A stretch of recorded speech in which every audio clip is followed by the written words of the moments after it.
Everyone has their favorite era of history. Some people are really into ancient Egypt or Three Kingdoms China, and we all know how often men think of ancient Rome. But what if your favorite era of history was entirely fictional and it was legally permissible to plunder its ancient artifacts? Well, that's what today's video is about, because today we ask the question, can you beat Skyrim as a Dwarven weeaboo? A weeaboo, for those who don't know, is a non-Japanese person, usually a Westerner, who is obsessed with Japanese culture. Well, today I'll be playing a character who is basically that, but with Dwarven culture. I will be exclusively using Dwarven weapons and armor, though I'm still allowing myself to use magic, and I will be doing as many Dwarven quests as I can, though admittedly I won't be able to get to all of them. Alright, with that out of the way, let's begin. I wake up, get shipped my court-mandated unaliving, and choose my race. I go with an orc, because Berserker Rage is fucking amazing, and name myself Biggest Dickus, because again, we all know how often men think of ancient Rome. I'm rescued by Alduin, run through the burning town, and join up with Hadvar, because his path is slightly quicker than going with Ralof. I witness Hadvar have a shield blasting contest with the Stormcloak, he wins by technical disemboweling, and we make it to the outside world. The first stop on our journey is to get some Dwarven equipment, and thanks to the anniversary update, that's surprisingly easy, is what I thought to myself.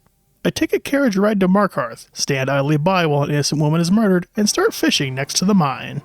Once you exhaust a fishing spot of fish, you start reeling in junk items like cups, lanterns, and if you're lucky, boots, helmets, and weapons. Normally the armor is based on your level, and the weapons are ancient Nord, but in a select few spots they will always be Dwarven. These spots include Blackreach, Bronzewater Cave, Deep Folk Crossing, and relevant for today, Markarth.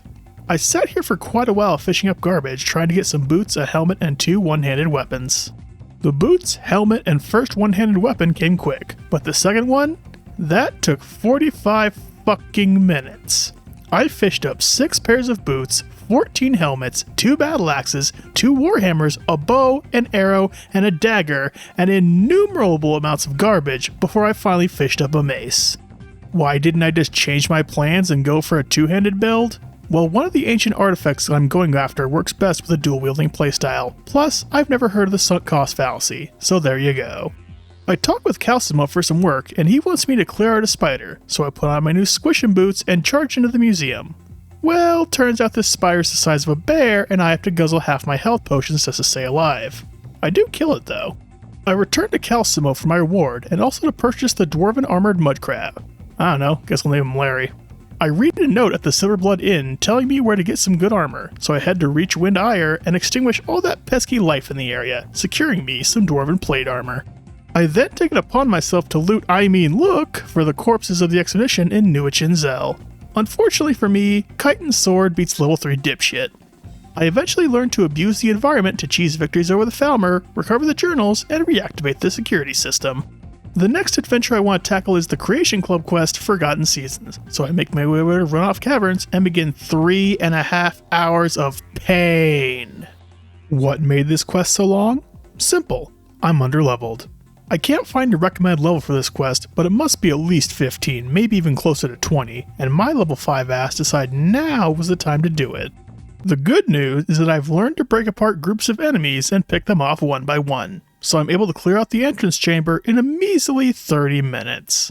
Like I said, I was grossly underleveled for this expedition.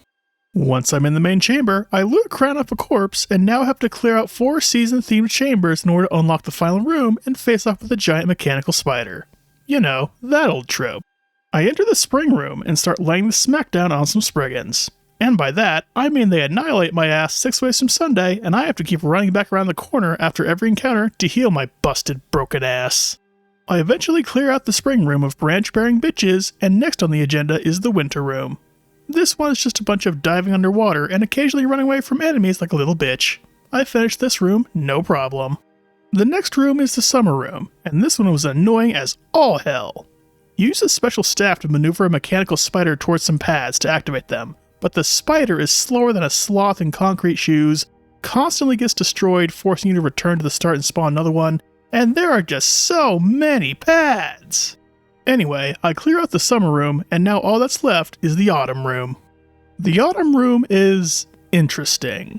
What you have to do is collect differently colored wheat and deposit it into collectors. The twist is that the wheats are obscured by giant grass and there are centurions patrolling the place. This one took a while to finish, not because it was hard, I actually died very little compared to the spring and summer rooms, but because the wheat is so well hidden by the grass that I had to do multiple laps around the room to find them all while avoiding the giant death machines. Thankfully, that gave me ample time to find all the horse parts to rebuild the giddy-up buttercup outside the ruin, and also to find this cool mask, which is handy, because it can mask the tears from me realizing I have to double back and re-examine the other rooms to find their masks. After I finished that room, I thought I was finished, because mercenaries show up and blast my ass to Kingdom Come. While that's a great comic book, I needed to finish this quest, so I hid behind a pillar, somehow causing them to lose me and allowing me to pick them off with my bow. All that leaves is the final boss, and shockingly, this was the easiest part. The boss is a mechanical spider so big it would make Kevin Smith blush. So big in fact, that it accidentally stuck itself between some pipes and its pathfinding couldn't cope with that. So I just stood there and blasted with spells until it died. Things got a little dicey when it spawned a pair of Spriggans, but I was able to go beast mode and chop their asses down before the boss could get unstuck. I loot some pretty good armor off of its corpse, find the other masks, and rebuild the horse. If you thought I learned my lesson about not charging dick first into Creation Club Dwarven runes I'm underleveled for, you've got another thing coming. Because next I'm going after everyone's favorite god heart piercing artifacts, Sunder and Wraithguard. I shuttled myself to the new Guinness Corner Club and availed myself of a caravan guard's note, which leads me on a wild goose chase across Skyrim searching for a dinky hammer and its matching oven mitt. But not before I smashed one of the masks I obtained into the crown, creating one hell of an artifact. I eventually reached the end of the breadcrumb trail at the Sightless Pit, where I decide that suicide is badass and jump to my death. But much like with mass fusion, I'm tragically saved by a loading zone and must continue my feeble existence as a result. This went a lot smoother than the last time. Thanks to having leveled up tremendously from the runoff caverns, the Falmer actually put up a reasonable challenge instead of taking turns sodomizing me with their swords like last time. That is, of course, until I reached the Sightless Vault. Not only did it take me a hot minute to figure out the steam puzzle, don't act surprised, you know the level of intelligence you're working with by now, but when I did, I was stomped into thin red paste by this dungeon's boss, the Messenger. This fucker is a level 40 Centurion with 1000 health and an ominous black paint job that can destroy me in 2 hits. There are no pipes to catch him on like the giant mechanical spider, so I had no choice but to run away like a little bitch and come back later after I level up some more. My next stop is the Frozen Hearth, where I bust into some poor sap's room and rummage through their journal and discover the location of a long-lost dwarven home that I can't pronounce. I make my way over there, but not before I chop up some rich people who made the mistake of locking eyes with a psychopath. Inside the home, I send some bandits to hell where I belong, and activate the cleaner robot to fix up the joint, which is somehow cleaner than my house in real life. Aside from Sunder and Wraithguard, that's all the Creation Club quests done, so now I decide that I should acquire the third part of that trio, Keening. To that end, I take out a student loan and enroll in college. I do Tolfdir's little ward exercise, realize I spent the last several hours without gauntlets, assault Ulfberth until he sells me a pair, and make my way to Sarthal. Inside, I loot some ancient artifacts, get locked behind some spikes, blow up a wall, and a force ghost tells me I done fucked up. I then commit several acts of elder abuse, solve a brain-dead puzzle, and discover a giant floating testicle. I inform the Archmage of this testicular wonder, and he sends me to the world's grouchiest orc, who in turn tells me to go steal back some books that got stolen. So I gallop to Felglow Keep and bash the brains in of all the eggheads who what done stole them books, and return them to Urag. I talk with Tolfdir, and he goes on an Abe Simpson-style ramble that basically amounts to, I don't know what the fuck I'm looking at. Thalmor douchebag then demands I see him in the Archmage's room, and holy shit, the Force Ghost has gained corporeal form! The now ex-ghost tells me that shit's fucked, and to unfuck it, I need to talk with the secret monster in the college's basement. So I find the Augur of Dunlane, who tells me to ask the Archmage about the Staff of Magnus. He pawns me off on Mirabelle, who sends me to Mizolft. I show up, a guy dies, I loot his corpse, and reduce the local spiders to scrap. I then exterminate the local Falmer population, find a key, talk with an asshole, and discover the location of the staff. I also kill said asshole, because no witnesses. I return to the college, where Thalmor douchebag has sealed himself in with the testicle, and after Mirabelle and the Archmage dispel the barrier, Thalmor douchebag knocks us on our asses, kills the Archmage, and unleashes splooge creatures throughout Winterhold. I smash the splooge creatures with my big stick. Mirabelle gives me one of her knockers, I accept the Lord Stone as my savior again, and make my way to Labyrinthian. Inside, I beat up a skeleton dragon, get yelled at by a cloud, beat off a MILF with a stick, and easily reduce Moriki to dust. Returning to the college, I use the staff to eliminate Thalmor douchebag's barrier and send him to the trash, where all douchebags belong. The Force Ghost then returns, he and some of his friends fondle the testicle and declare me the new Archmage of the college they don't work at. Now that I'm the Archmage, I get started on the Keening quest, aka Arnell's Endeavor. I speak with the man, and he requests 10 Dwemer cogs. Well, it just so happens that I fished up that many while I was fishing for equipment earlier, so I pulled them out of my ass and give them to him. My next objective is to get a special delivery from Enther, who sends me to murder a fellow wizard and steal his staff. So I bust down the wizard's door, murder all his minions, and rip the staff from his cold dead hands. I trade the staff for Arnell's fucked up soul gem, and he sends me to heat it up in some Dwemer ovens. So I cook the crack rock, give it back to Arnell, wait 3 days, and now I need to recover a package, because even in a fantasy land, FedEx can't take care of a package to save their goddamn lives.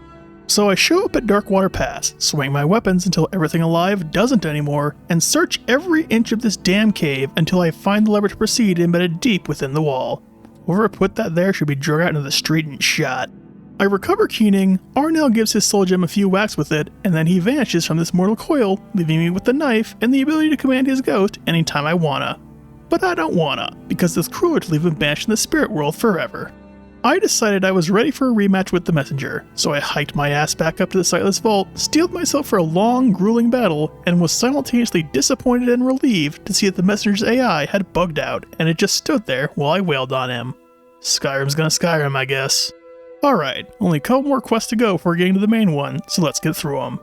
I make my way to the Riften docks and talk with From Deepest Fathoms. She also has the voice of Frank Reynolds in her head, and needs me to turn a lexicon for her before she succumbs to him. I agree to do so, and run over to, I'm not even going to attempt to pronounce that, and reduce the local robots to slag. Fun fact, slag in British vernacular is a vulgar term for a promiscuous woman. I make it to the central chamber, use my Godheart piercing artifacts to evaporate the Centurion, and acquire the Ancient Knowledge perk. You're probably asking yourself, Mr. Monotone, Ancient Knowledge increases the effectiveness of Dwarven armor by 25%. Why didn't you do this quest earlier to save yourself some trouble earlier on? To which I would respond,